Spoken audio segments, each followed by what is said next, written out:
Today we speak with a man who needs no introduction, former Assistant U.S. Secretary of the Treasury, Wall Street Journal editor, and recipient of numerous international awards.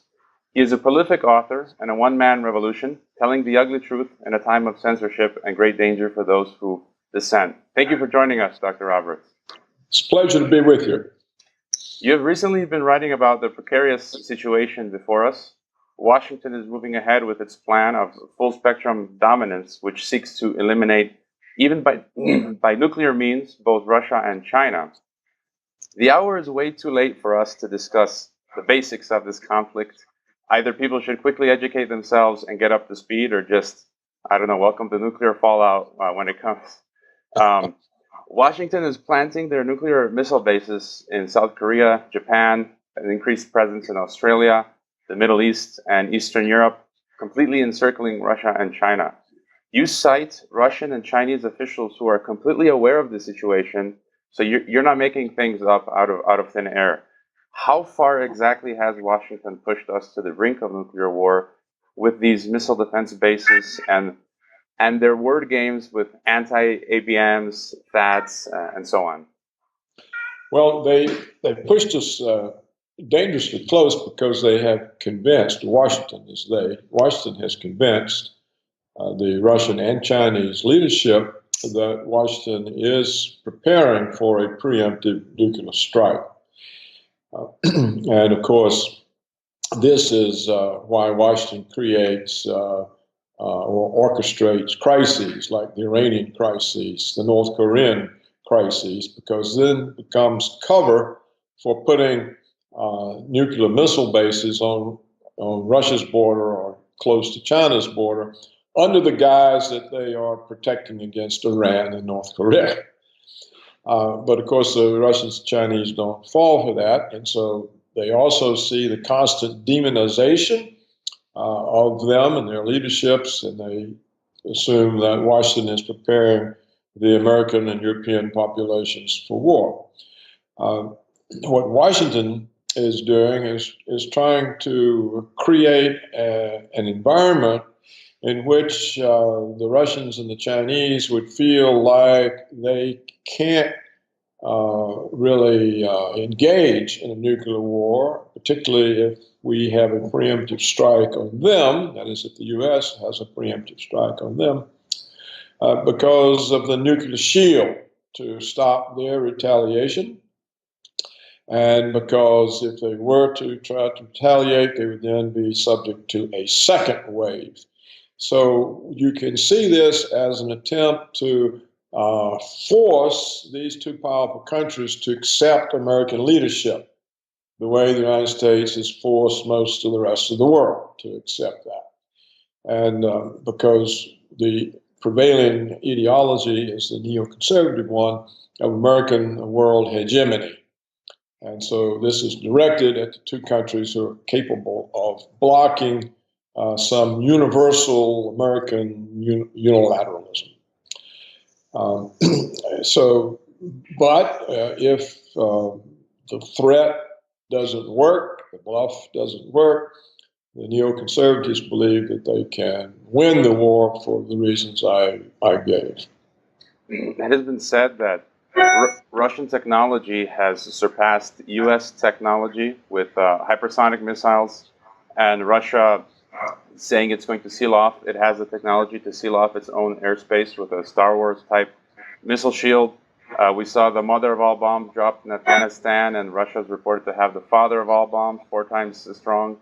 At the present, it seems China and Russia are soberly taking heed and putting into place necessary countermeasures to ensure their survival.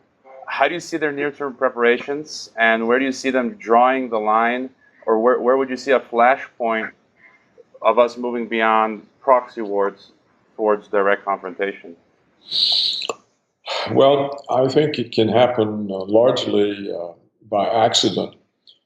All during the Cold War, both sides, the Soviet and Washington, received numerous alarms of incoming missiles. They were false alarms, but the only reason they didn't lead to someone pushing a button was that both sides were constantly working to reduce tensions. We had Nixon gave us SALT I and the anti-EBM treaty. We had Carter gave us SALT II. Reagan negotiated the end of the Cold War with Gorbachev. So if you were working to diffuse tensions, you're much less likely to believe a false alarm. You don't have much time to make a decision. On the other hand, if you are in an era of mounting tensions, as we have been in which more and more and more provocations emanate from Washington toward these other countries, and you have a very suspicious atmosphere, in which case false alarms are more likely to be believed. And so it's, in my opinion, Washington is behaving in the most reckless and irresponsible manner possible. The whole world should be outraged because the power of these weapons are such that no one really escapes the damage. And yet the world's quiet. There's very little said about this. And this then allows Washington to continue on this reckless path. So you can't tell. If you convince other countries that you're going to attack them, you can't tell what their response is going to be. Do they sit there and wait? If they think the shield that you're building is going to be effective, are they going to let you finish? There are so many risks, and because these weapons are deadly. I mean, they really are massive. And you have these scientists who say if there's any significant nuclear exchange at all, you end up with a nuclear winter.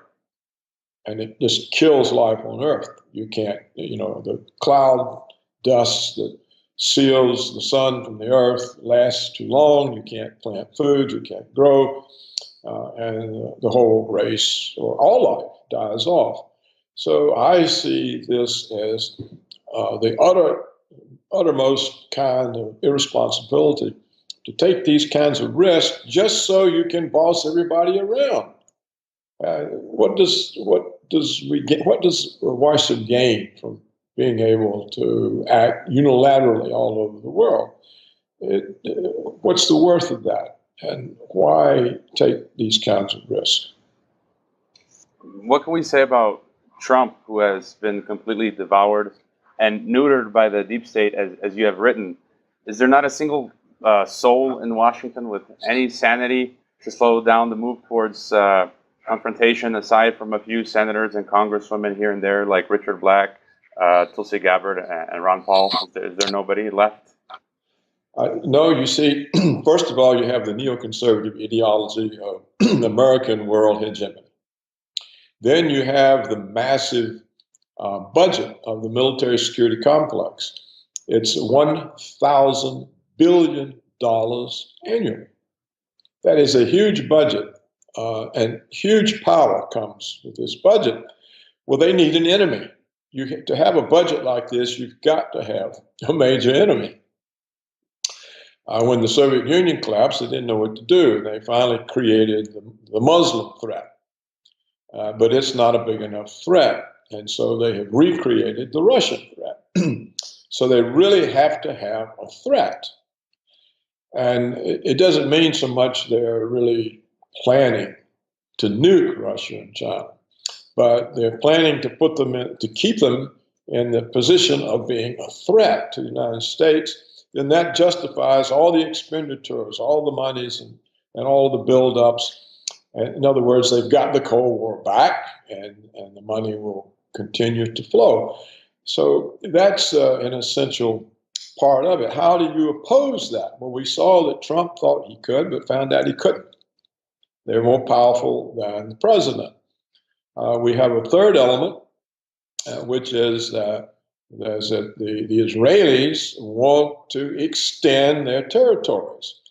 They want to take southern Lebanon because of the water resources. But twice they've sent in the Israeli army, and twice Hezbollah has driven them out. Who supports Hezbollah? Aha, Syria and Iran. They're the ones that provide the weapons, the financial support. And so Israel wants to use the U.S. to get rid of Syria and Iran. Well, this, of course, is a threat to Russia, because if these jihadists take Syria and they take Iran, then the next step is the Russian Federation, because there are many Muslim elements. There's the former Soviet Central Asia, Kazakhstan, and that borders a Muslim province of China. So it's a way the United States can extend the destabilizations into the Russian Federation and into China. So these three things come together in pushing the situation to dangerous levels. So you've got the neocons. They don't like the Russians because they can block unilateral American actions. The military security complex needs the Russian threat, and the Israelis want to get rid of Russian allies or semi-allies such as Syria and Iran. And Russia sees that as opening themselves up to the expansion of jihadist activities. So these are the things that drive the situation toward war. And you've recently also written about Marine Le Pen as the only one remaining who represents France. And these elections are part of this Washington aggression, because Le Pen could potentially delay EU-NATO aggression towards Russia, because she'd like to work with the Russians. What are your thoughts on Le Pen? Well, you see, she is considered by Washington evil because it might break up the EU, it might break up NATO. See, if France were to leave NATO at this stage, or to join Britain in leaving the EU, then Washington's control over Europe is eviscerated. You see, if you've got two of the largest three countries leaving the EU, then, and the EU is essentially a CIA creation. They originated it. And also, you see, in the modern world, if you are a nationalist, this means you are a fascist or a Nazi. You're supposed to be for diversity. You're supposed to be for Europe. She's for France. And so to be a patriot of your own country is no longer an honorable thing. It's dishonorable. You're a nationalist, and this has taken on very bad connotations. And I don't know to what extent the French people have fallen for that. Most likely, they've fallen for it enough that Le Pen will be defeated. And even if she isn't, it's unlikely that her party will gain many seats in the parliament, so that she might win the presidency but not have the legislative support to be able to actually do anything. I mean, she could be neutered like Trump has been. And if not, I've always thought the CIA would simply assassinate her. So I don't really know that nationalism can make a comeback. It's making one in England, perhaps, by leaving the EU. This is a nationalistic action. But it looks like nationalism is basically dead in Europe. And it's represented in France only by Le Pen's party. And the fact that she is in the raw for the presidency of France shows it has made a comeback in France. But I don't know the size of it. We will have to see on, what is it, May the 7th? That's in 2 days, I think, or 3 days. Pretty soon, yes, I think. I agree with your sober conclusions on the real danger of nuclear war. I have felt it so serious that as a U.S. citizen, I'm paying out of my own pocket to go to Russia this month with a group of 35 other patriotic and peace-loving citizens. We'll have the great opportunity to meet with Russians and even meet with Mikhail Gorbachev and Vladimir Pozner to dialogue and take this knowledge back in the form of a report and film footage to educate Americans and promote peace.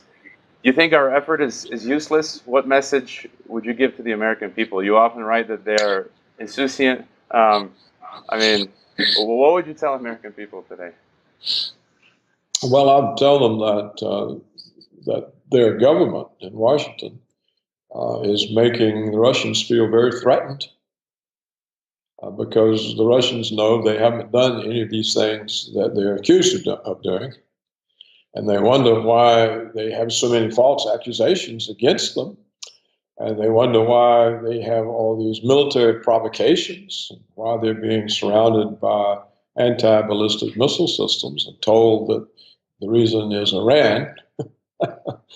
and that the sort of demonization that their very popular elected president is subjected to is threatening, and they assume that this means the American leadership is leading the people into conflict with Russia.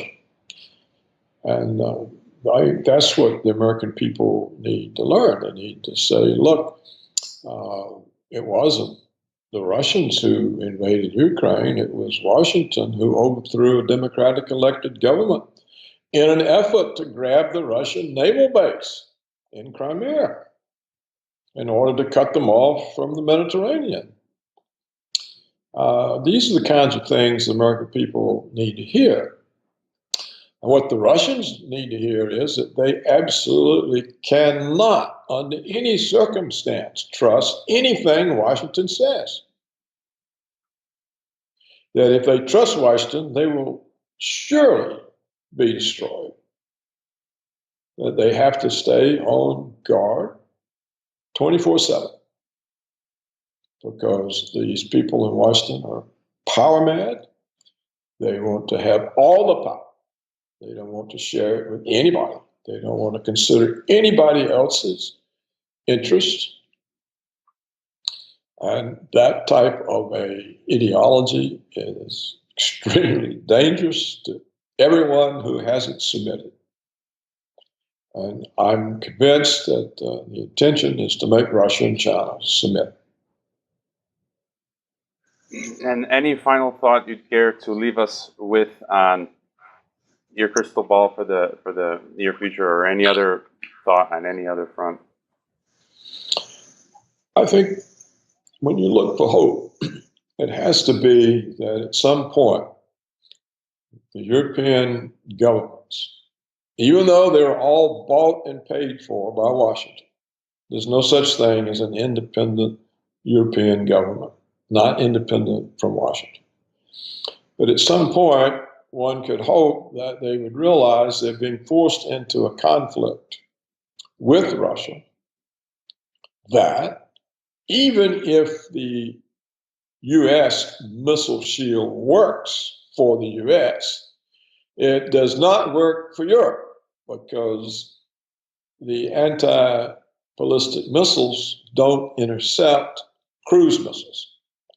And the Russian cruise missiles can obliterate all of Europe, as can the Russian Air Force. So that what's happening is the Americans are forcing Europe into a conflict that even if the United States wins, there won't be any Europe left. So if they realize this, then they put a halt to their cooperation with Washington. This forecloses the opportunities Washington has for these conflicts. They lose their forward bases. They lose the ability to put the ABM sites in Europe. So and this I think is Putin's big hope, that at some point, even the utterly corrupt, bought and paid for by America, European governments will say, wait a minute, we're corrupt, we like the money, we're scared of them, they may assassinate us, but we cannot do this. This is the life of Europe that is being expended for what? What do we get out of this? We're already vassals, and now we're going to be dead ones.